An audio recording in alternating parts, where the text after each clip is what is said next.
আচ্ছা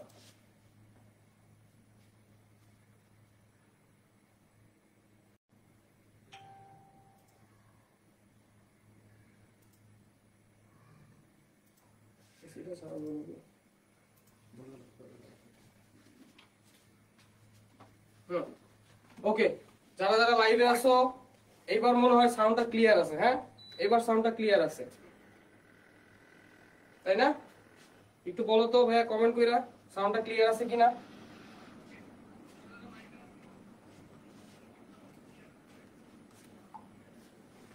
একটু কমেন্ট করে জানাও তো ভাইয়া সাউন্ডটা ক্লিয়ার আছে কিনা।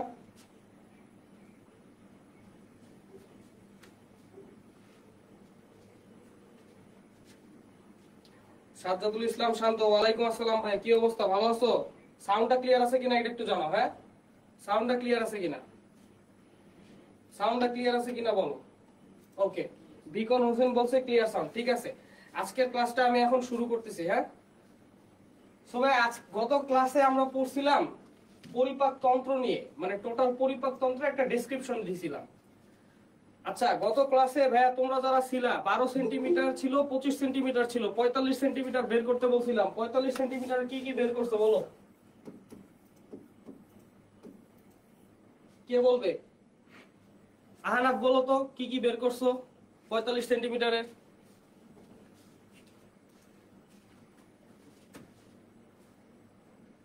আচ্ছা, ওরা কি শুনতে পাচ্ছে ভাই গুগল মিটার? আহানাফ তুমি কি 45 সেন্টিমিটার কিছু বের করছো? আমি বের করেছিলাম তো। হ্যাঁ, তুমি পারবা, তুমি পারবা, তুমি পারবা। আহানাফ বের করছিলা? আচ্ছা সাদি বলো 45 সেন্টিমিটার কি কি বের করছো বলো। Number 1 first difference. First difference, good. এটা কি ফার্স্ট ডিফারেন্স জিনিসটা কি? শুক্রনালী। শুক্রনালী, এটা হলো মানুষ পুরুষদের শুক্রাশয়ের একটা নালী, ঠিক আছে, ফার্স্ট ডিফারেন্স। আর কি কি আছে ভাই 45 centimetre? Spinal cord, spinal cord মানে সুষুম্নাকাণ্ড। ওকে, আর কি কি বের করছো? থোরাসিক ডাক্ট, থোরাসিক ডাক্ট একটা লসিকা নালী, থোরাসিক ডাক্ট হলো একটা লসিকা নালী। আর কি কি বের করছো ভাই? আর আর কি আছে? ফিমার আছে না? ফিমার তো বলেই দিছিলাম। হ্যাঁ, ফিমার বলে দিছিলাম, ঠিক আছে। সো 45 সেন্টিমিটারের এই স্ট্রাকচারগুলো আমরা গত ক্লাসে বলছিলাম বের করতে। সো তোমরা যারা যারা করো নাই, এটা হলো কাহিনী। স্যার আম্বিলিকাল কর্ড হবে? হ্যাঁ, আম্বিলিকাল কর্ড? না না, আম্বিলিকাল কর্ড 45 না, 45 না, বাট এটা 30 থেকে 40 এর ভিতরে, but not 45। I don't think so. আচ্ছা ঠিক আছে ভাইয়া, এখন আমরা ওরাল ক্যাভিটি বা মুখগহ্বর নিয়ে পড়বো। হ্যাঁ, মুখগহ্বরের ভাইয়া দুইটা আমরা জিনিস আছে, বা দুইটা অ্যাকচুয়ালি আমরা অর্গান আছে যে মুখগহ্বরের। ওই দুইটা অর্গান, একটা হলো দাঁত আর একটা হলো ভাইয়া জিহ্বা। সেলিভারি গ্ল্যান্ড বা লালা গ্রন্থি অ্যাকচুয়ালি মুখগহ্বরের বাইরে, বাট তাও আমরা এটা ওরাল ক্যাভিটির সাথেই পড়বো। মানে আমরা অ্যাকচুয়ালি পরিপাক চ্যাপ্টারটাকে ভাগ করছি। সো ভাগ করে করে আমরা ওরাল ক্যাভিটি একটা ভাগ। সো এই ওরাল ক্যাভিটির মধ্যে আমরা এই তিনটা জিনিস পড়বো। সো প্রথমে আসো দাঁত নিয়ে পড়ি। আচ্ছা ভাইয়া বলো, দাঁত নিয়ে পড়ার আগে তাহলে দাঁত নিয়ে বলো সবার আগে কোশ্চেন ভাইয়া, এই যে দাঁত, এই দাঁতটা কি ভাইয়া একটা হাড্ডি বা বোনস নাকি না? এটা কি বোনস নাকি না বলো তো, কমেন্ট সেকশনে বলো তো কে কে জানো এটা কি বোনস নাকি না। আচ্ছা, সাত কি বললা, এটা কি বোনস? না, এটা বোনস হবে না। এটা বোনস হবে না, কারণ কি? কারণ why it is not a bone? এটা তো সর্বমোট যোগদান করে না। হ্যাঁ, এটা তো স্কেলিটাল মাসকুলার সিস্টেমের পার্ট না। হ্যাঁ, স্কেলিটাল মাসকুলার সিস্টেমের পার্ট না, বাট কেন না? why? অ্যাকচুয়ালি ভাই আমরা যে কয়টা বোনস পড়ি, 260টা বোনস পড়ি না? ওই 260টার ভিতরে কিন্তু এটা নাই, ঠিক আছে। মানে আমরা যতগুলো বোনস পড়ি, এই বোনসের ভিতরে কিন্তু আমরা এটা পড়ি না। এটা বোনস না, কারণ ভাই বোনস কিন্তু রিপেয়ার হইতে পারে। মানে বোনস ভাঙে গেলে নিজে নিজে রিপেয়ার হইতে পারে, কারণ ওদের মধ্যে অস্টিওব্লাস্ট নামের একটা কোষ আছে। অস্টিওব্লাস্ট নামের একটা কোষ আছে। সো ওই অস্টিওব্লাস্ট হলো একটা রিপেয়ার করতে পারে। বাট এই টিথ কিন্তু বোনস না, কারণ টিথ যদি একবার ভাঙে যায় তাহলে এটা নিজেরে রিপেয়ার করতে পারে না, এটা নিজেকে রিপেয়ার করতে পারে না, ঠিক আছে। সো এই টিথ হইলো বোনস না। আচ্ছা, এটা হলো নাম্বার 1 গেল। তাহলে টিথ আমরা বোনস না এটা শিখলাম। তাহলে টিথ ভাই কোন সিস্টেমের পার্ট বলো? টিথ কোন সিস্টেমের পার্ট? Digestive system. ডাইজেস্টিভ সিস্টেমের পার্ট। এটা হলো পার্ট অফ ডাইজেস্টিভ সিস্টেম। একটা অ্যাডাল্ট মানুষের কয়টা দাঁত থাকে বলো তো? দাঁতের সংখ্যা কত, নাম্বার কত? 32টা। 32টা দাঁত থাকে, এটা সবাই প্রায় জানে। একটা অ্যাডাল্ট মানুষের কয়টা মোট দাঁত থাকে? মোট দাঁত থাকে হলো 32টা দাঁত থাকে। সেটা হলো পূর্ণবয়স্ক মানুষের। কিন্তু ভাইয়া সবারই কি 32টা দাঁত? যে অ্যাডাল্ট হইছে তাদের সবারই কি ভাইয়া 32টা দাঁত থাকবে? নট নেসেসারি, কিন্তু তা না। সবার কিন্তু 32টা দাঁত নাও থাকতে পারে, বাট জেনারেলি আমরা জেনারেলি ধরে নেই যে একটা অ্যাডাল্ট হিউম্যান বিং এর মোট কয়টা দাঁত থাকে? 32টা দাঁত থাকে। অ্যাডাল্ট হিউম্যান বিং বলতে কি বুঝাইছে ভাইয়া বলো তো? বয়স কত? অ্যাডাল্ট মানে কি? বয়স কত? 18 প্লাস। 18 প্লাস, তার মানে গ্রেটার দ্যান 18 হইতে হবে, ঠিক আছে? যার বয়স 18 বছরের বেশি জেনারেলি তার কয়টা দাঁত থাকবে? 32টা। বাট মানে সব কেসে আসলে এটা হয় না, সব কেসে 32টা দাঁত থাকে না। আচ্ছা ঠিক আছে, এটা হলো অ্যাডাল্টের গেল। তাহলে ভাই একটা শিশুর কি হবে বলো তো? শিশুর কয়টা দাঁত থাকে? একটা শিশুরও কি 32টা দাঁত থাকে? শিশু এজ ইন ধরো যার বয়স 5 বছরের কম, 5 ইয়ার্স এর কম, তারও কি ভাই 32টা দাঁত থাকে? কমেন্ট সেকশনে জানাও তো, তারও কি ভাই 32টা দাঁত থাকে কিনা। আর স্যার তুমি বলো, শিশুদের কয়টা দাঁত থাকে?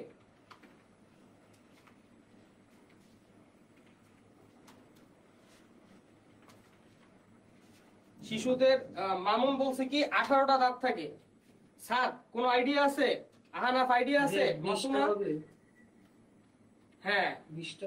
শিশুদের দাঁত থাকে 20টা। এই 20টা দাঁতকে কি বলে জানো? এই যে ভাইয়া, এই যে পূর্ণবয়স্ক মানুষের যে 32টা দাঁত, এই 32টা দাঁতকে বলে স্থায়ী দাঁত বা পার্মানেন্ট টিথ। স্থায়ী দাঁত বা পার্মানেন্ট টিথ। আর এই যে ভাইয়া শিশুদের যাদের বয়স নাকি 5 বছর বা 6 বছরের কম, তাদের যে 32টা দাঁত থাকে, এই 32টা দাঁত, সরি 20টা দাঁত থাকে, এই 20টা দাঁত কি বলে বলো তো? কি নামে ডাকা হয়? দুধ দাঁত। দুধ দাঁত। দুধ দাঁতের একটা নাম আছে বুঝছো, মিল্ক টিথ বলে, তো এটা তো তুমি জানোই। বাট দুধ দাঁতের এক্সট্রা একটা নাম আছে যেটা তোমরা ভুল করতে পারো। দুধ দাঁতের এক্সট্রা নামটা হলো ডেসিডুয়াস টিথ। কি ভাইয়া? Deciduous teeth. এখন আমারে বলবা তোমরা যে ডেসিডুয়াস মানে কি ভাইয়া? বলো, ডেসিডুয়াস শব্দের অর্থ কি? বলে যাওয়া। ঝরে পড়া। ইয়েস, ডেসিডুয়াস মানে যে জিনিসটা ঝরে পড়ে। আচ্ছা আমারে বলো তো, এই ডেসিডুয়াস কথাটা কি আর কোথাও তোমরা পড়ছো কিনা? পিজিএসটি। হ্যাঁ, তোমরা পড়ছিলে যে পত্র ঝরা বনাঞ্চল। পত্র ঝরা বনাঞ্চল, পত্র ঝরা বনাঞ্চলের ইংলিশ নাম কি ছিল জানো? বলো তো ইংলিশ নাম কি ছিল পত্র ঝরা বনাঞ্চলের?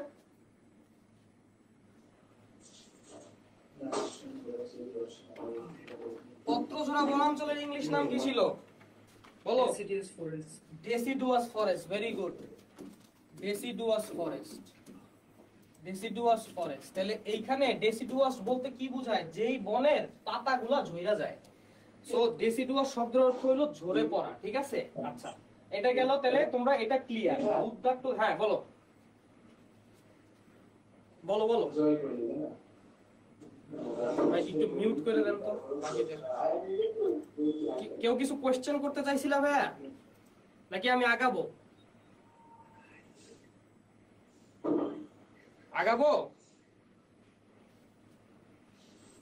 আচ্ছা লাইভ যারা দেখতেছো ভাইয়া, কোনো প্রবলেম আছে কিনা আমাকে কমেন্ট সেকশনে জানাও। হ্যাঁ, কোনো প্রবলেম আছে কিনা বা বুঝতে পারছো কিনা তোমরা? আচ্ছা তাহলে আমি আগাই, হ্যাঁ, যেহেতু কেউ কিছু বলতেছো না। আচ্ছা ঠিক আছে, ওকে। এবার আসো ভাইয়া, আমাদের কয় পার্টিতে দাঁত থাকে বলো তো? দাঁতের আমাদের পার্টি কয়টা? 2টা পার্টিতে দাঁত থাকে, ঠিক আছে? একটা হলো উপরের পার্টির দাঁত, একটা হলো নিচের পার্টির দাঁত। এখন কথা হইলো, এই যে ভাইয়া উপরের পার্টির দাঁতগুলা, এগুলা কোন বোনসের সাথে লাগানো আছে বলো তো? এই বোনসটার নাম কি? এই হাড্ডিটার নাম কি যে বোনসের সাথে উপরের পার্টির দাঁতগুলা লাগানো আছে? কেউ জানো? এই যে এই গালের এইখানে যে হাড্ডিটা থাকে, এই হাড্ডিটার নাম কি? হাইট বোন। হ্যাঁ, হাইট বোন। না না, ম্যাক্সিলা ভাইয়া, ম্যাক্সিলা। এই ধরতে পারছো, ম্যাক্সিলা। এটার নাম কি জানো? এই যে গালের এই জায়গায় এই যে হাড্ডিটা আছে, এই হাড্ডিটার নাম হইলো ম্যাক্সিলা। খেয়াল করো ভাইয়া, উপরের পাটির দাঁত কোন বংশের সাথে লাগানো? ম্যাক্সিলা বংশের সাথে লাগানো। ঠিক আছে, উপরের পাটির দাঁত ম্যাক্সিলা বনসের সাথে লাগানো। আচ্ছা, নিচের পাটিতে যে দাঁত আছে, এই নিচের পাটির দাঁতগুলা এই কোন বনসের সাথে লাগানো? এই বনসটার নাম কি? ম্যান্ডিবল। এই বনসটার নাম হলো ম্যান্ডিবল। তাহলে নিচের পাটির দাঁত হলো ম্যান্ডিবলের সাথে লাগানো। তোমরা কি জানো ভাইয়া, ম্যান্ডিবল যেহেতু আমি বলছি, ম্যান্ডিবল সম্পর্কে একটা ইন্টারেস্টিং কথা আমি বলে দিই, যে ম্যান্ডিবল হইলো ভাইয়া আমাদের যে মস্তিষ্কের মধ্যে যে করটির মধ্যে যে যতগুলা বোনস আছে, একমাত্র সঞ্চালনক্ষম অস্থিকে ম্যান্ডিবল। দেখবা আমরা কিন্তু চাপার যে এই অস্থিটা, এই চাপার অস্থিটাই কিন্তু চালাইতে পারি। এছাড়া আর কোনো অস্থি কি আমরা নড়াইতে পারি? মানে আর কোনো বোনস কি মাথার নড়াইতে পারি? আর কোনো বোনস কিন্তু নড়াইতে পারি না। তাই ম্যান্ডিবল হইলো ভাইয়া আমাদের করটির মানে মানে একমাত্র নরমক্ষম অস্থি। ঠিক আছে, যেহেতু মানে বলতেছি তাই আর কি একটা ইন্টারেস্টিং ফ্যাক্ট বলে দিলাম। আচ্ছা, এখন ধরো ম্যান্ডিবলে হোক আর ম্যাক্সিলা হোক ভাইয়া, এই দাঁতগুলা কি একটা সকেটের মধ্যে ঢুকানো থাকে না ভাইয়া? দেখো এই যে একটা গর্তের ভিতরে ঢুকানো থাকে না? বলতো। জি ভাইয়া। আচ্ছা, এই সকেট গুলার নাম কি বলতো? Alveolar socket. অ্যালভিওলার সকেট কেন বলছে? অ্যালভিওলাস মানে হইলো লিটল ক্যাভিটি বা ছোট গহ্বর। লিটল ক্যাভিটি বা ছোট গহ্বর। তোমরা বলো তো ভাইয়া, এই অ্যালভিওলাস নামটা আর কই কই শুনছো? কমেন্ট সেকশনে একটু জানাও তো অ্যালভিওলাস নামটা কই কই শুনছো। আর তোমরা বলো অ্যালভিওলাস নাম কই শুনছো? তোমরা তো অবশ্যই শুনবা। ফুসফুস। ফুসফুসের ভিতরে শুনছিলা। ফুসফুসের মধ্যে এই যে লাংসের ভিতরে এই যে ছোট ছোট থলির মতো যে গহ্বর গুলা ছিল, এই ছোট ছোট থলির মতো গহ্বর গুলারে আমি কি বলছিলাম? অ্যালভিওলাস বলছিলাম। আর এটারে আমি বলতেছি অ্যালভিওলার সকেট। কারণ কি? কারণ ভাইয়া এইটাও একটা ছোট গহ্বর, এইটাও একটা ছোট গহ্বরের মতো। সো দুইটার নাম অ্যাকচুয়ালি সেম। দুইটার নাম হলো গ্রিক অরিজিন থেকে আসে। ঠিক আছে। আচ্ছা, মামুন বলছে ফুসফুস, অ্যাবসলিউটলি। জাহিদুল ইসলাম ফুসফুস বলছে, অ্যাবসলিউটলি ভাই, অ্যাবসলিউটলি। ক্লাসগুলো ফলো করো, হ্যাঁ, ক্লাসগুলো ফলো করতে থাকো। আচ্ছা, ঠিক আছে। আর বিকন তুমি লিভার বলছো। এই মিয়া, লিভার কই থেকে পাইছো তুমি এখানে আবার? অ্যালভিওলাস গুলা। ঠিক আছে। আচ্ছা, এখন আসো ভাই, এটা হলো একটা দাঁত। এই দাঁতের ভাইয়া তিনটা অংশ আছে। এখানে আমি বেশি সময় নিব না, কারণ এটা আসলে এক্সট্রা ইনফরমেশন। এগুলো হলো নরমালি তোমার এইচএসসি তে লাগে না, নরমালি হলো অ্যাডমিশন টেস্টে আসে। সো আমি বেশি সময় নিব না। এই তিনটা অংশের মধ্যে ভাই এই যে উপরের দিকে যে মুকুটের মতো যে অংশটা আছে, এই মুকুটের মতো অংশটাকে বলে ক্রাউন। ঠিক আছে, উপরের দিকে মুকুটের মতো অংশটাকে বলে ক্রাউন।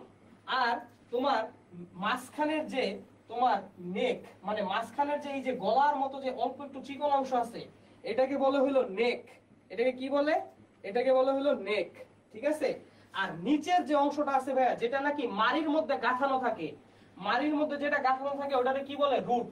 ভাইয়া, গাছের রুট যেমন মাটির মধ্যে গাড়া থাকে, তেমনি এই দাঁতের রুট হইলো মাড়ি। আমাদের কি এই যে এই লাল কালারের অংশগুলো কি মাড়ি না? এই মাড়ির মধ্যে গাঁথা থাকে ভাইয়া। এতটুকু বুঝছো ভাই? এতটুকু রুট, নেক আর ক্রাউন বুঝতে পারছো? বুঝতে পারছো ভাই? এটা আগাবো? হ্যাঁ, সাদাত তৌসিফ বলছে রুট, নেক আর ক্রাউন। হ্যাঁ, অ্যাবসলিউটলি ভাই, একটা দাঁতের তিনটা অংশই আছে। আচ্ছা, ঠিক আছে, ওকে। রুট, নেক আর ক্রাউন বুঝতে পারছো ভাই? এতটুকু। এই স্যার আহনাফ, কই গেল তোমরা? মাসুমা? জি ভাই, বুঝেছি। আচ্ছা, ঠিক আছে, ওকে, আমি সামনে আগাইতেছি। আচ্ছা, এই রুট তো গেল ভাইয়া। এবার দেখো একটা জিনিস দেখো, এই মারির ক্ষেত্রে কিছুই বলবো না ভাইয়া। মারির ইংলিশ নাম হইলো জিনজিভা। বুঝছো? এটা জাস্ট একটু মনে রাখবা, মারির ইংলিশ নাম হলো জিনজিভা। বিভিন্ন আদার রাইটারের বইয়ে দেওয়া আছে। সো জাস্ট এটা মনে রাখলে হবে, আর কিছু না। মারি তো তোমরা এমনিও চিনো, মারি নিয়ে আমি আর কথা বলবো না। এখন আমি যেটা নিয়ে কথা বলবো ভাইয়া, দাঁতের দেখবা এই যে উপরের দিকের একটা অংশ আছে না, দেখতে একদম চকচক করে, পুরো সাদা, দেখতে চকচক করতেছে। এই উপরের দিকের একটা অংশ দেখতে পাইতেছো সবাই? বলতো, এই উপরের দিকের এই পার্টটুকু বলে এনামেল। কি বলে? এনামেল। আচ্ছা, এনামেল এটা ভাইয়া কি দিয়ে তৈরি জানো? এটা হলো ক্যালসিয়াম ফসফেট আর ক্যালসিয়াম কার্বনেট দিয়ে তৈরি। তুমি মনে রাখবা যে ক্যালসিয়ামের লবণগুলা ভাইয়া অনেক শক্ত হয়। এটার উদাহরণ আমি তোমার একটু দেই। ক্যালসিয়াম কার্বনেটের বাংলা নাম কি বলো তো ভাইয়া? ক্যালসিয়াম কার্বনেটের বাংলা নাম কি? চুনাপাথর। চুনা পাথর। মানে কি চিন্তা করতেছো? পাথরের মতো শক্ত। এই যে ক্যালসিয়াম কার্বনেটের যে লবণটা, এটা পাথরের মতো শক্ত, চিন্তা করো। সো ক্যালসিয়াম ফসফেটও এরকম শক্ত হয়। সো ক্যালসিয়াম যুক্ত লবণ তোমার যেই জায়গায় থাকবে ওই জায়গাটা হইলো অনেক বেশি শক্ত হবে। সো এনামেল ভাইয়া একটা শক্ত জিনিস, কিন্তু কথা হইলো একটা মানব দেহের মধ্যে ভাইয়া সবচেয়ে শক্ত জিনিস কি বলতো? সবচেয়ে শক্ত জিনিস তোমরা, সবচেয়ে শক্ত টিস্যু কোনটা হইতে পারে? বোনস হইতে পারে, তাই না ভাইয়া? হাড্ডি সবচেয়ে শক্ত হইতে পারে, তাই না? বলতো। বিকন বলছে এনামেল, অ্যাবসলিউটলি ভাইয়া, অ্যাবসলিউটলি। জাহিদুল ইসলাম ভাইয়া আপনার পড়ানোর স্টাইল খুব অস্থির। থ্যাংক ইউ ভাইয়া, থ্যাংক ইউ। ফলো করতে থাকো ভাইয়া, ফলো করতে থাকো। পড়ানোর স্টাইল যে অস্থির এটা কখন প্রুফ হবে? এটা যখন জাহিদুল ইসলাম পরীক্ষায় ভালো করবে তখন এটা প্রুফ হবে যে পড়ানোর স্টাইল অস্থির, ঠিক আছে? সো তুমি যদি ভাই পরীক্ষায় ভালো না, তুমি কখন পরীক্ষায় ভালো করবা? যখন তুমি আমার পড়া ফলো কইরা কোনো একটা রেজাল্ট পাবা, তখন বলতে পারবো যে পড়ানোর স্টাইল অস্থির। সো এটার প্রুফ চাই, বুঝছো জাহিদুল ইসলাম? এটার একটা প্রুফ চাই। তোমার যে সামনে পরীক্ষা আসতেছে, এটার সামনে এই পরীক্ষার মধ্যে একটা প্রুফ চাই যে পড়ানোর স্টাইল যে অস্থির, ঠিক আছে? আচ্ছা, ওকে, আমি যেটা বলতেছিলাম ভাইয়া, এনামেল। এনামেল ভাইয়া, এনামেল কি বোনসের থেকে কি শক্ত হইতে পারে নাকি না বলো তো? Is it harder than bones? হ্যাঁ, is it harder than bones নাকি বোনস বেশি শক্ত? Enamel enamel. এনামেল হইলো বেশি শক্ত। তার মানে তোমার যদি কোশ্চেন করে যে আমাদের বডিতে সবচেয়ে স্ট্রংগেস্ট এলিমেন্ট বা সবচেয়ে স্ট্রংগেস্ট পদার্থ কোনটা, आंसर কি হবে ভাইয়া? ইনামেল। এনামেল। ওকে, ঠিক আছে, ডান। এরপরে আসো, এনামেলের নিচে থাকে ডেন্টিন। এনামেলের নিচে এই যে সবুজ কালারের যে এই অংশটা, এই অংশটাকে বলে ভাইয়া ডেন্টিন। সো এটা নিয়ে আর কি তেমন কিছু বলার নাই। এনামেলের মতোই এটার গঠন, বাস জাস্ট এইটুকুই যে ডেন্টিনটা একটু সফট, ঠিক আছে? আচ্ছা, এরপরে ডেন্টিনের পরে ভাইয়া, ডেন্টিনের পরে এই জায়গাটায় দেখছো, এই জায়গাটায় এই দাঁতের মধ্যে যত রক্তনালী আছে বা সফট টিস্যু আছে সব এই জায়গাটায় থাকে। এই যেই জায়গাটায় দাঁতের মধ্যে সবচেয়ে সব রক্তনালী আর সফট টিস্যু গুলো এক জায়গায় থাকে, ওই জায়গাটাকে বলে পাল্প। ওই জায়গাটাকে বলে পাল্প, ঠিক আছে? আচ্ছা, এখন ভাইয়া দাঁতের মধ্যে যে রক্তনালী ঢুকবে, এই ঢুকার জন্য কি একটা রাস্তা প্রয়োজন না? দেখো, এই যে এই এরিয়াটার নাম কি জানি ছিল ভাইয়া? এই এরিয়াটার নাম কি ছিল? রুট। এই এরিয়াটার নাম কি ছিল? রুট, তাই না? এই দেখো, এই রক্তনালী গুলা দেখছো, রক্তনালী আর স্নায়ু, এই দেখো রুটের মধ্যে একটা ছিদ্রের মাধ্যমে ঢুকতেছে, খেয়াল করছো? রুটের মধ্যে একটা ছিদ্রের মাধ্যমে ঢুকতেছে, খেয়াল করছো ভাইয়া? এই ছিদ্র বা এই খাল বা এই ক্যানালটারে কি বলে বলো তো? এটারে বলে রুট ক্যানাল। কি বলে? Root canal. তাহলে ভাইয়া দাঁতের মধ্যে রক্তনালী বা স্নায়ুগুলা কোন রাস্তায় প্রবেশ করে? অ্যান্সার হলো রুট ক্যানাল দিয়ে প্রবেশ করে, ঠিক আছে? রুট ক্যানাল দিয়ে প্রবেশ করে। আচ্ছা, আমি সামনে যাচ্ছি। ওকে ওকে, আচ্ছা, এখন একটা ইম্পর্টেন্ট প্রশ্ন। এতক্ষণ যেগুলো বলছি এগুলো একটু লেস ইম্পর্টেন্ট, ঠিক আছে? আচ্ছা, তালহাল মামুন কোশ্চেন করছে, মামুন ভাইয়া ওরাল ক্যান্সার কিভাবে হয়? আচ্ছা, ক্যান্সার নিয়ে ভাই আমরা পড়ছি, কিন্তু ক্যান্সার নিয়ে আমরা অলরেডি পড়ে ফেলছি কোথায়? অধ্যায় 2 কোষ বিভাজনে পড়ে ফেলছি। ওরাল ক্যান্সার কেন, যে কোনো ক্যান্সার কিভাবে হয়, এটা নিয়ে আমরা পড়ে ফেলছি কোষ বিভাজনে, ঠিক আছে? কোষ বিভাজনের ক্লাস অলরেডি হয়ে গেছে। তোমরা যদি আমাদের কোর্সটা পারচেজ করো তাহলেই তোমরা আমাদের কোষ বিভাজনের ক্লাসগুলো পাবা। তখন তুমি শুধু ওরাল ক্যান্সার না, জেনিটাল ক্যান্সার, হারপিস, তারপরে তোমার কোলন ক্যান্সার, সব ক্যান্সার কেমন এটা বুঝতে পারবা, ঠিক আছে? আচ্ছা, এখন ভাইয়া একটা কথা, সেটা হলো মানে মেইনলি এতক্ষণ যা পড়াইছি এটা হইলো তোমার খুবই লেস ইম্পর্টেন্ট, বাট এখন যেটা এই কোশ্চেনটা এটা খুবই ইম্পর্টেন্ট কোশ্চেন। সেটা হলো ভাইয়া, আচ্ছা, আমাদের যে স্কিন এটা ভ্রূণের কোন স্তর থেকে আসছে বলো তো ভাইয়া? ভ্রূণের কোন স্তর থেকে আসছে স্কিনটা? একটোডার্ম থেকে আসছে। আমাদের মাসল ভ্রূণের কোন স্তর থেকে আসছে বলো? মেসোডার্ম। আমাদের নার্ভাস টিস্যু আসছে একটোডার্ম থেকে। মানে সবাই ভ্রূণের একটা না একটা স্তর থেকে আসছে, ঠিক আছে? একটা স্তর থেকে আসছে। আমি যদি বলি দাঁত ভ্রূণের কোন স্তর থেকে আসছে, কোন ভ্রূণ স্তর থেকে আসছে? আমি যদি বলি দাঁত কোন ভ্রূণ স্তর থেকে আসছে, অ্যানসার কি হবে বলো তো? হ্যাঁ, এইটার কিন্তু দুইটা অরিজিন আছে, ঠিক আছে? এটা কিন্তু দুইটা অরিজিন আছে। একটা হইলো একটোডার্ম, আরেকটা হলো মেসোডার্ম, ঠিক আছে? অ্যাকচুয়ালি এনামেল যে পার্টটা আছে ভাইয়া, এই এনামেল পার্টটা আসছে একটোডার্ম থেকে, আর ডেন্টিন পার্টটা আসছে মেসোডার্ম থেকে। এরকম কিন্তু খুবই কম অর্গান আছে যাদের নাকি ভাইয়া দুইটা অরিজিন আছে, ঠিক আছে? এনামেল আসছে একটোডার্ম থেকে আর ডেন্টিন আসছে মেসোডার্ম থেকে। তাহলে দাঁতের অরিজিন কয়টা? দাঁতের অরিজিন কিন্তু দুইটা।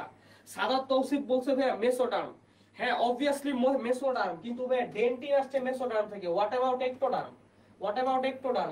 What about enamel? ঠিক আছে, সো মেসোডার্ম আর হলো একটোডার্ম, এই দুইটা অরিজিন আছে হইলো দাঁতের, মানে দাঁত দুইটা অরিজিন আছে, একটা দুইটা ভ্রূণস্তর থেকে তৈরি, বেসিক কথা।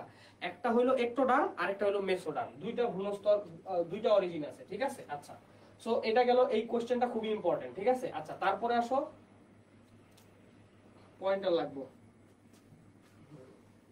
আচ্ছা, ঠিক আছে, এরপর আসো একটা কত কত টাইপের দাঁত আছে ভাই, এটা খুবই ইজি। দেখো, প্রথম হইলো ইনসিসর টিথ। ইনসিসর মানে কি জানো? ইনসিশন মানে কি জানো? ইনসিশন মানে কাটা। ডাক্তাররা যখন সার্জারির সময় একটা কাট দেয় তখন বলে ইনসিশন দিছি, বুঝতে পারছো? ডাক্তাররা যখন সার্জারির সময় কাট দেয় তখন বলে ইনসিশন দিছি। সো ইনসিসর টিথ মানে কি? ইনসিশন মানে হইলো কাটা, ঠিক আছে। সো কর্তন দাঁত, যেই দাঁতটা হইলো কাটার কাজে ইউজ হয়, ওই দাঁতটাকে বলে কর্তন দাঁত। কর্তন দাঁত কেমনে চিনবা জানো? কর্তন দাঁতের যে এই যে তোমার নিচের এরিয়াটা, এই নিচের এরিয়াটা পুরোপুরি কি হয় জানো? ফ্ল্যাট হয়। নিচের এই এরিয়াটা পুরোপুরি ফ্ল্যাট হয়, পুরোপুরি ফ্ল্যাট। এইভাবে তুমি কর্তন দাঁত চিনবা। তাহলে ধরো, আমি যদি তোমার একটা দাঁতের মডেল নিয়ে আসছি, ধরো এই যে মুখগহ্বরের একটা মডেল নিয়ে আসছি, তাহলে এই জায়গায় তুমি দেখতে পাইতেছো যে অনেকগুলো দাঁত আছে। কোন কোন দাঁত ভাইয়া কর্তন দাঁত হইতে পারে? দেখো আমি এখানে দেখাই দিতেছি। দেখো, আই লিখতেছি, এইটা আমাদের একটা ইনসিসর টিথ, এটা আমাদের একটা ইনসিসর টিথ, এটা আমাদের একটা ইনসিসর টিথ, এটা আমাদের একটা ইনসিসর। এগুলো উপরের পার্টি। নিচের পার্টিতে দেখো, এটা আমাদের একটা ইনসিসর, এটা একটা ইনসিসর, এটা একটা ইনসিসর, এটা একটা ইনসিসর। কেন কেন এগুলার ইনসিসর বলতেছি ভাইয়া? দেখো, এগুলার নিচের যে এরিয়াটা আছে, নিচেরটা কি ফ্ল্যাট না ভাইয়া? একদম একদম দেখো ফ্ল্যাট, খেয়াল করছো? একদম ফ্ল্যাট, এই কারণে আমরা এগুলার ইনসিসর টিথ বলতেছি। তাহলে ভাইয়া, কর্তন দাঁত আমাদের মানুষের দেহে মোট কর্তন দাঁত কয়টা আছে বলো তো? মোট কর্তন দাঁত কয়টা আছে? মোট কর্তন দাঁত আছে 8টা। অনেকে কিন্তু ভাইয়া I2 দুইটা জায়গায় দিয়ে আসে, কারণ ডেন্টাল ফর্মুলাতে সে দুইটা করছে, বাট দ্যাটস নট রাইট, ঠিক আছে। মানুষের বডিতে মোট কর্তন দাঁত আছে 8টা, ঠিক আছে। উপরের পাটিতে 4টা, নিচের পাটিতে 4টা। কর্তন দাঁত দেখতে কি শেপ জানো? কি শেপ? কিসের মতো? কি শেপ বলো তো? হ্যাঁ, শোভেল শেপ। শোভেল শেপ মানে কোদালের মতো দেখতে, বুঝছো? এই যে কোদালের নিচের অংশটাও কিন্তু একদম ফ্ল্যাট থাকে। সো এই কর্তন দাঁত দেখতে, এই যে দেখো, নিচ থেকে দেখলে একদম কোদালের মতো লাগে, শোভেল শেপ, ঠিক আছে। আচ্ছা, এটা খাবার কাটার কাজে ব্যবহৃত হয়। তাই যারা নাকি ভাই হার্বিভোরাস বা খাবার, ওই যে তোমার শাক সবজি বা গাজর টাজর যারা কেটে খায়, তাদের কর্তন দাঁতটা খুবই প্রমিনেন্ট থাকে। যেমন ভাইয়া কে? খরগোশ, দেখছো? খরগোশের মধ্যে দেখবা কর্তন দাঁতটা খুবই প্রমিনেন্ট থাকে, ঠিক আছে। আচ্ছা, ঠিক আছে, এরপরে আমি যাই। এরপরে সেকেন্ড টাইপ অফ টিথ কি? সেকেন্ড টাইপ অফ টিথ হইলো, আচ্ছা, ফরমান আলী অ্যানসার দিছে 8টি কর্তন দাঁত। সাদাত তৌসিফ 8টি কর্তন দাঁত, অবশ্যই ভাই, অ্যাবসলিউটলি রাইট, তোমাদের আনসার ঠিক আছে। Beacon Hossain shovel shape, absolutely ঠিক আছে। আচ্ছা, এরপর আসো ক্যানাইন দাঁত। ভাই ক্যানাইন দাঁত কিভাবে চেনবা? ছেদন দাঁত কিভাবে চেনবা? ছেদন দাঁত মানে যেটা নাকি কোনো কিছু ছিঁড়ে খাইতে ইউজ হয়। ছেদন দাঁত ভাই কিভাবে চেনা যায় জানো? দেখো, এর যে নিচের অংশটা, এটা কি ফ্ল্যাট আছে নাকি এটার একটা পয়েন্টেড এন্ড আছে? দেখো তো, একটা বিশাল বড় পয়েন্ট আছে না? একটা শার্প একটা পয়েন্ট আছে না? বলো তো। এই শার্প পয়েন্টটা কোনো একটা কিছু ধরে ছিঁড়ার কাজে ইউজ হয়। সো কর্তন দাঁত হলো কোনো একটা কিছু ছিঁড়তে ইউজ করে, এবং এটার একটা পয়েন্টেড এন্ড থাকে। তুমি যদি ভাইয়া দেখো যে কর্তন দাঁত এই মানুষের হিউম্যান বডির মডেলে কর্তন দাঁত কোনটা কোনটা থাকতে পারে, এটাকে যদি দেখো, তার আগে আমি বলি কর্তন দাঁত অ্যাকচুয়ালি কাদের বড় থাকে? যারা নাকি ভাইয়া মাংসাশী প্রাণী, তাদের কর্তন দাঁত, সরি কি বলতেছি আমি, ছেদন দাঁত কাদের বড় থাকে? যারা নাকি মাংসাশী প্রাণী, তাদের দেখবা ছেদন দাঁত অনেক বড় থাকে। যেমন দেখবা বাঘ, এই বাঘের দেখছো ছেদন দাঁত অনেক বড়, অনেক বড়, কারণ এগুলা মাংসাশী, এগুলা হলো ছিঁড়ে খাইতে ইউজ হয়। হ্যাঁ, কোন একটা কিছু ছিঁড়ে খাইতে হইলে ইউজ হয়। এখন আমরা দেখি মানুষের কয়টা কর্তদান থাকে, ভাই বাঘের কয়টা কর্তদান থাকে বলো তো? বাঘের কয়টা থাকে? বাঘের কয়টা কর্তদান থাকে? 4টা। আচ্ছা, হ্যাঁ বলো। আরেকটা কথা ছিল, একটু বড় ইনসিসির পাশে কর্তনের, মানে কর্তনের মতন না, কর্তন যে একটু এমনি দেখাই। আচ্ছা আচ্ছা, তুমি আবার বলো, এক্সপ্লেইন করো, এক্সপ্লেইন করো। তুমি একটু টাইম নাও, টাইম নিয়ে এক্সপ্লেইন করো, সমস্যা নাই, বলো। হ্যাঁ, কর্তনের পাশে একটা দাঁত আছে না? কর্তন দাঁতের পাশের দাঁত? দাঁত মানে একটু, মানে যে ইনসিসির পাশে আর কি। হ্যাঁ ইনসিসরের পাশে তো 4 নাম্বার যে ইনসিসর। আচ্ছা আমি আঁকি, এই যে এটা ইনসিসর, এটা ইনসিসর, এটা ইনসিসর, এটা ইনসিসর, এটার পাশেরটা। হ্যাঁ বাঘের কথা বলছিলাম, বাঘের কথা। ও হ্যাঁ বাঘের কথা, হ্যাঁ বাঘের কি এই জায়গায় গ্যাপ আছে বলতেছো? এই দেখো যে পাশে যে দাঁতটা ওটা ইনসিসর হবে না? মানে এই যে এই দাঁতগুলা, ইয়েস এই দাঁতগুলা ইনসিসর ভাই। হ্যাঁ তুমি কি এই দাঁতগুলোর কথা বলতেছো? হ্যাঁ এগুলা ইনসিসর, এগুলা ইনসিসর, এগুলা ইনসিসর। হ্যাঁ ঠিক আছে আচ্ছা ওকে। কারণ কি জানো ভাইয়া, যত ম্যামাল আছে, ম্যামাল মানে তো বুঝো, ম্যামাল মানে তো চিনো, ম্যামালসদের কি বলে বলো তো, বাংলায় কি বলে ভুলে গেলাম আমি। স্তন্যপায়ী।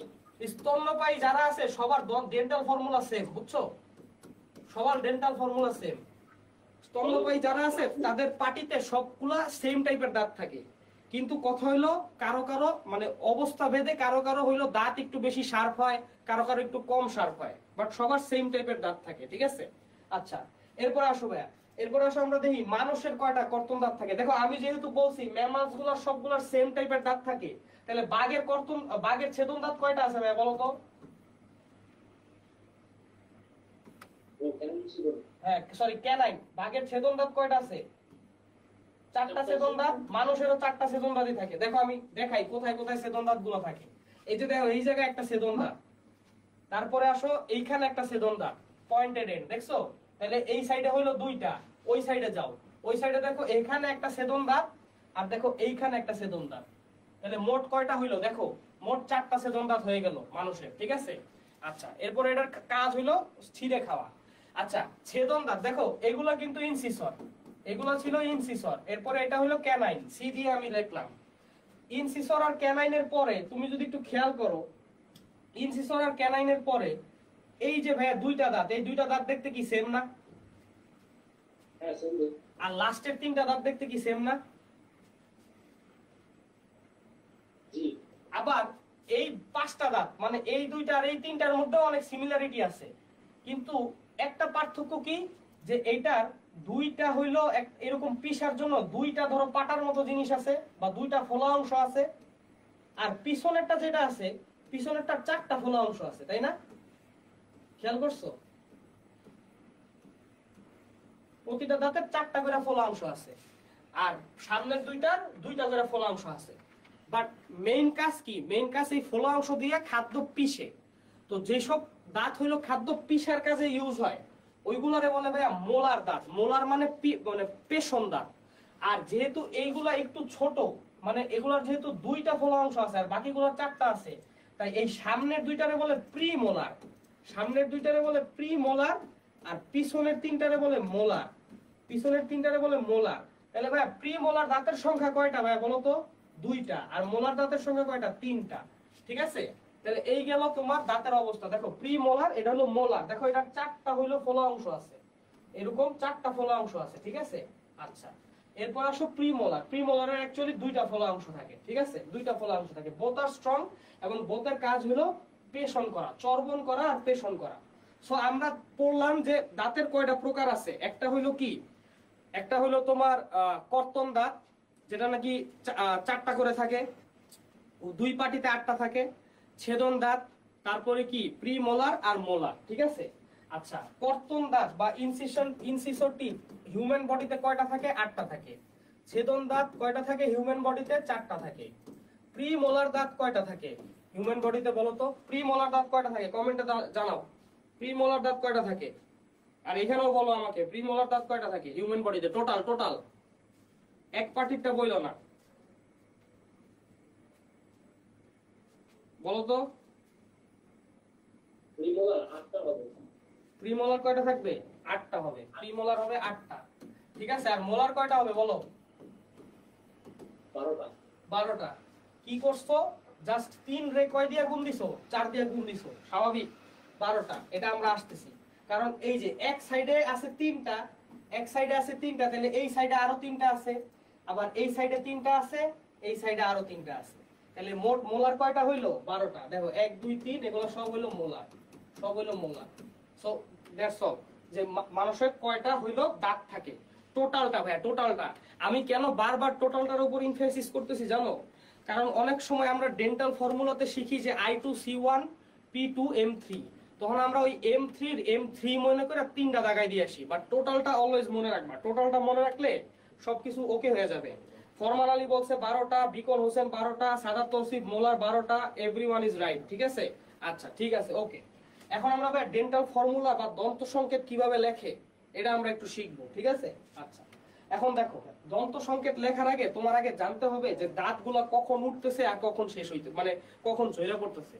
দুধ দাঁতের ক্ষেত্রে মনে রাখবা ভাইয়া, দুধ দাঁত হলো 6 মাস বয়সে উঠা শুরু করে, 3 বছর বয়সে টোটালি উঠা শেষ হয়ে যায়, মানে সব উঠা কমপ্লিট হয়ে যায়, আর 6 বছর বয়সে ঝরে পড়া শুরু করে।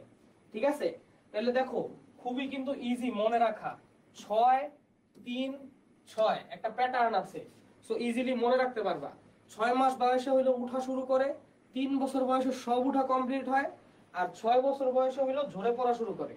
তাহলে ভাই দুধ দাঁত যদি 6 বছর বয়সে ঝরে পড়া শুরু করে, স্থায়ী দাঁত কবে থেকে উঠা শুরু করবে তাহলে বলো তো?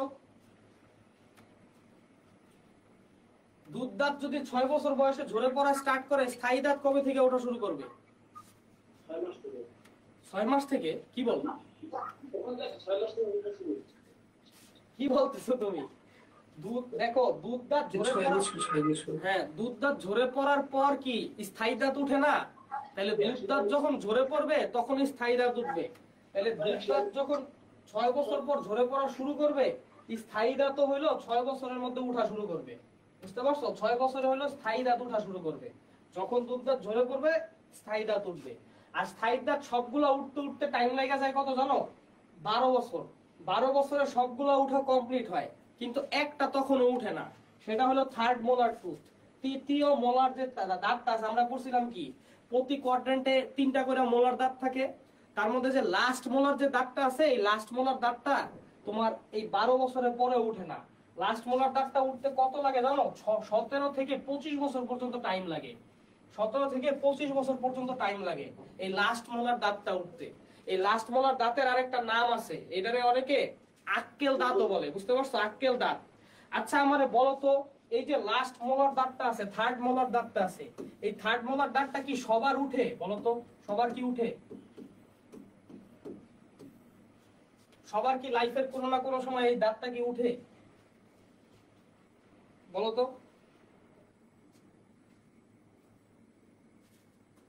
উঠে? কমেন্ট সেকশনে জানাও।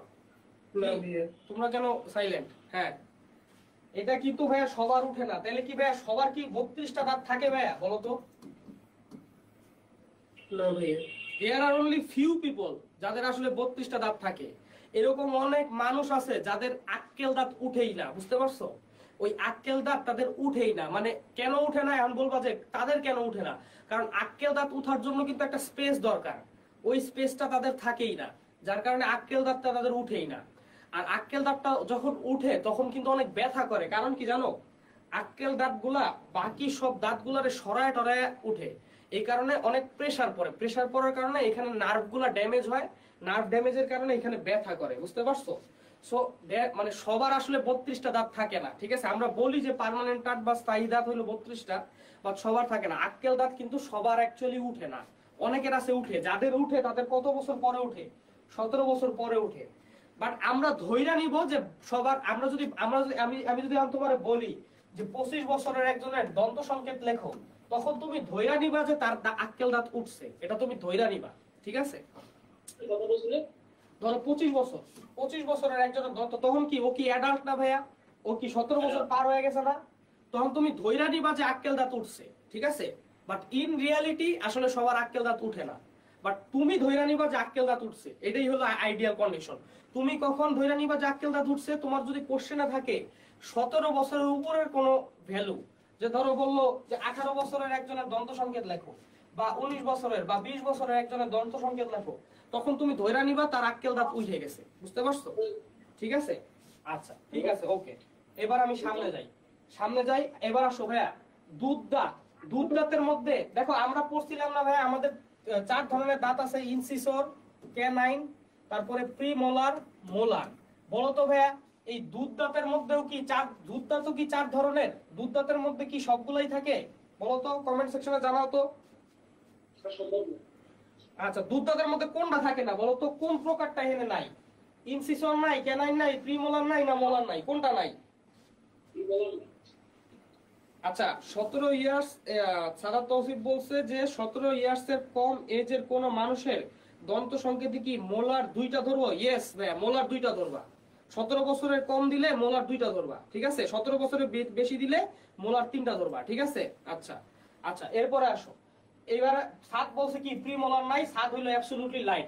ভাই প্রিমোলার কি একবারেই নাই নাকি একটা দুইটা থাকে বলো তো সাত? একটা দুইটা কি থাকে না একবারেই নাই? ছিল ছিল। একবারেই নাই, জিরো, ঠিক আছে? তাহলে দেখো এই যে দেখো বেবি টুথ, দুধদাঁত, দুধদাঁতের ক্ষেত্রে খেয়াল করো, দুধদাঁতের ক্ষেত্রে কি আছে দেখো, ইনসিসর আছে দুইটা, এই যে দেখো এটা ইনসিসর, এটাও ইনসিসর, এটা ইনসিসর, এটাও ইনসিসর, এটা হলো ক্যানাইন, এটাও ক্যানাইন। এরপরে দেখো কোনো প্রিমোলার নাই, দুইটা কি আছে? মোলার আছে। মোলার কয়টা আছে ভাইয়া? মোলার কয়টা? দুইটা। মোলার কয়টা আছে? দুইটা আছে, ঠিক আছে? এই জায়গায় মামুন বলতেছে মোলার থাকে না, এই বেটা প্রি মোলার থাকে না, মোলার থাকে, প্রি মোলার থাকে না, ঠিক আছে? মোলার থাকে, প্রি মোলার থাকে না, ভুল করো না ভাইয়া, বি কোন সেম ভুল করছে। আচ্ছা ঠিক আছে, ওকে। আচ্ছা এরপরে আসো বেবি টিথের ক্ষেত্রে গেল ভাই, বেবি টিথ। তাহলে এবার আসো আমরা বেবি টিথের দন্ত সংকেত লিখি। তার আগে জানা রাখো দন্ত সংকেত লেখার জন্য আমাদের এই যে মুখটা আছে, এই মুখটারে চারটা কোয়াড্রেন্টে ভাগ করা হয়। একটা, দুইটা, তিনটা, চারটা, চারটা কোয়াড্রেন্টে ভাগ করা হয়। কেউ কি ভাই অ্যানসার দিতে পারবা কেন চারটা কোয়াড্রেন্টে ভাগ করলাম? দুইটাতে কেন ভাগ করলাম না? পাঁচটাতে কেন ভাগ করলাম না? বলো তো, চারটা কোয়াড্রেন্টে কেন ভাগ করলাম বলো? দন্ত সংকেত লেখার জন্য আগে চারটা কোয়াড্রেন্টে ভাগ করে নেওয়া হয়। নিচের পাঠিয়ে ক্যান্সার চলে আসে। আচ্ছা আমি অ্যানসারটা দেই, তুমি মনে হয় বুঝতে পারছো। আমি অ্যানসারটা তাও একদম দেই। প্রতিটা কোয়াড্রেন্ট একে অপরের সাথে ভাই প্রতিসম, মানে এই কোয়াড্রেন্টে, এই যে এই কোয়াড্রেন্টটা আছে, এই কোয়াড্রেন্টে সেম টাইপের, সেম কোয়ালিটির, সেম সংখ্যক দাঁত থাকে। তাইলে ভাই তুমি যদি এই কোয়াড্রেন্টের দাঁতের সংখ্যা হিসাব করো, বাকি কোয়াড্রেন্টের ক্ষেত্রে ওইগুলো কি রিফ্লেক্ট করতে পারবা না? জাস্ট 4 দিয়ে গুণ দিলেই হয়ে যাবে না? বলো তো, প্রত্যেকটা কি আলাদা আলাদা ভাবে হিসাব করার দরকার আছে বলো তো? হ্যাঁ, সাদাত তৌসিফ বলছে ডেন্টাল সংকেত লেখা ইজিয়ার হয়। হ্যাঁ ইজিয়ার হয়, কারণ কি ভাই? কারণ চারটা কোয়াড্রেন্টই সম, প্রতিসম, প্রত্যেকটা কোয়াড্রেন্টে সেম টাইপের, সেম কোয়ালিটির, সেম সংখ্যক দাঁত আছে, ঠিক আছে? সেম টাইপের, সেম কোয়ালিটির, সেম সংখ্যক দাঁত আছে। যেহেতু সেম টাইপের, সেম কোয়ালিটির, সেম সংখ্যক দাঁত আছে, তাই আমি একটা কোয়াড্রেন্ট হিসাব করলেই বাকিগুলো আমার এমনি হিসাব হয়ে যায়, বাকিগুলো আমার দরকার নাই, ঠিক আছে? তাহলে দেখো প্রতিটা কোয়াড্রেন্ট আমি হিসাব করব। এখন একটা করে কোয়াড্রেন্ট হিসাব করব। ভাইয়া বলো তো এই কোয়াড্রেন্টটা ইনসিসর কয়টা আছে? দুইটা, তাই না? ক্যানাইন কয়টা আছে? একটা, দুইটা প্রি মোলার আছে, আর তিনটা কি মোলার আছে। খেয়াল করো তো ঠিক আছে কিনা।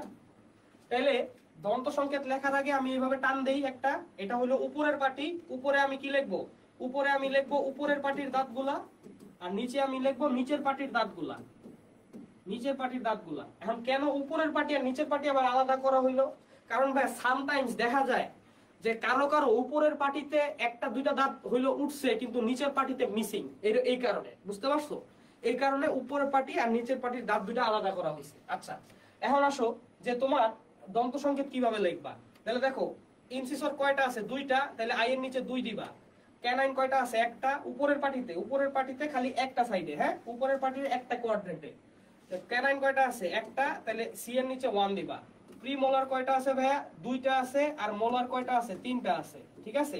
তাহলে এটা হলো একটা কোয়াড্রেন্টে, উপরের পাটিতে একটা কোয়াড্রেন্টে, কিন্তু উপরের পাটিতে কোয়াড্রেন্ট আছে কয়টা? দুইটা, এই একটা, এই একটা, দুইটা। তাহলে এটারে কয় দিয়ে গুণ দিবা? 2 দিয়ে গুণ দিবা। 2 দিয়ে গুণ দিলে কত আসে বলো? এখানে 2 আর 1 এ 3, 3 আর 2 এ কত? 5, 5 আর 3 এ কত? 8, 8 দুগুণে কত? 16। তাহলে উপরের পাটিতে 16টা দাঁত হইলো। আচ্ছা নিচের পাটিতে ভাইয়া সেম, খেয়াল করো ইনসিসর দুইটা, ক্যানাইন একটা, দুইটা প্রি মোলার, আর লাস্টের তিনটা কি? মোলার। লাস্টের তিনটা থাকে মোলার, ঠিক আছে? লাস্টের তিনটা হলো মোলার। সো সেই ক্ষেত্রে তুমি যদি লেখো একদম same to same dental formula আসে, C1 P2 M3। এখন আমি এটা হিসাব করলাম কার ক্ষেত্রে? একটা কোয়াড্রেন্টের ক্ষেত্রে। নিচের পাটে আরেকটা কোয়াড্রেন্ট 2 দিয়ে গুণ দিবা, চলে আসবে 16। 16 আর 16 ভাগ দিলে কত হয় ভাইয়া? এটা ম্যাথের ভাষায় ভাগ দিলে হয়তো কত? 1, কিন্তু বায়োলজির ভাষায় এই ডেন্টাল ফর্মুলাতে 16 আর 16 ভাগ দিলে কত হবে ভাইয়া? 32 হবে, বুঝতে পারছো? অ্যাকচুয়ালি এটা ভাগ না, অ্যাকচুয়ালি যোগ চিহ্ন, বুঝতে পারছো? অ্যাকচুয়ালি এটা যোগ চিহ্ন, হ্যাঁ মানে উপরের পাটি আর নিচের পাটি হিসাব করে এটা বলছে। এবার আসো, তাহলে বুঝতে পারছো ভাইয়া? সবাই বুঝতে পারছো? এটা বোঝা গেছে? এগুলো তো ইজি, I2C1 P2 M3 এটা সবাই জানে। আমার এখন অ্যানসার দিবা কি জানো? আমার এখন একটা কিছু ক্রিটিক্যাল অ্যানসার দিবা।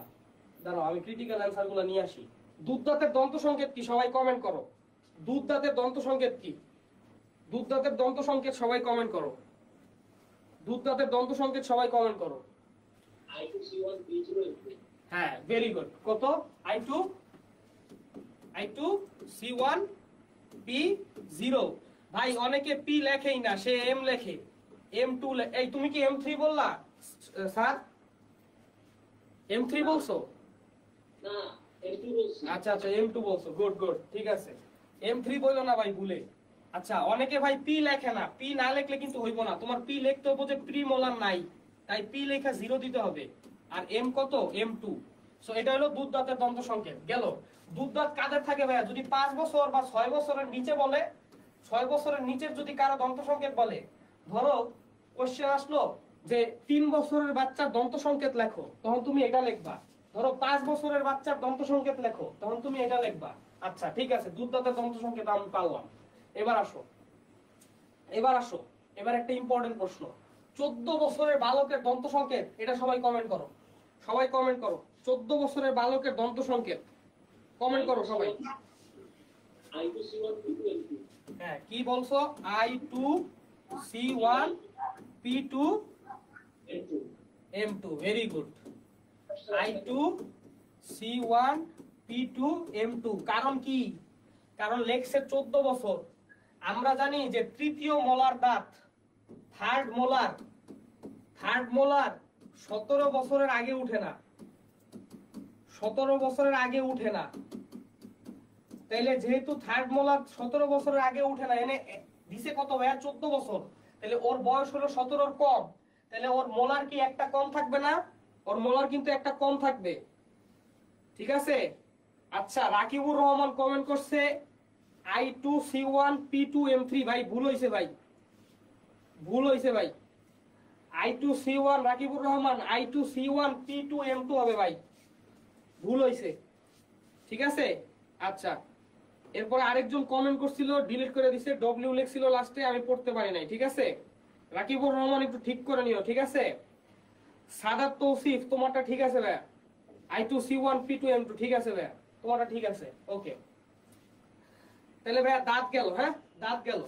আচ্ছা নেক্সট ক্লাসে ভাই আমরা জিওবা নিয়ে পড়বো, ঠিক আছে? নেক্সট ক্লাসে আমরা টাং নিয়ে পড়বো।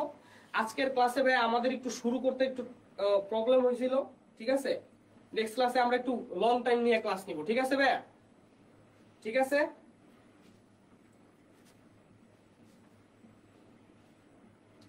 ঠিক আছে। ওকে ওকে ঠিক আছে, ঠিক আছে ভাই। আজকে একটু শর্ট করে ফেলছি, বাট সমস্যা নাই। নেক্সট টাইমে আমরা জিওবা, কারণ জিওবা টপিকটা একটু বড় তো, তাই একটু সময় নিয়ে পড়ানো লাগবে, বুঝতে পারছো? যেহেতু সময় নিয়ে পড়ানো লাগবে, তাই নেক্সট ক্লাসটা একটু লেন্দি হবে, ঠিক আছে? রেডি থাকো সবাই, ওকে ঠিক আছে ভাই, আল্লাহ হাফেজ, ওকে।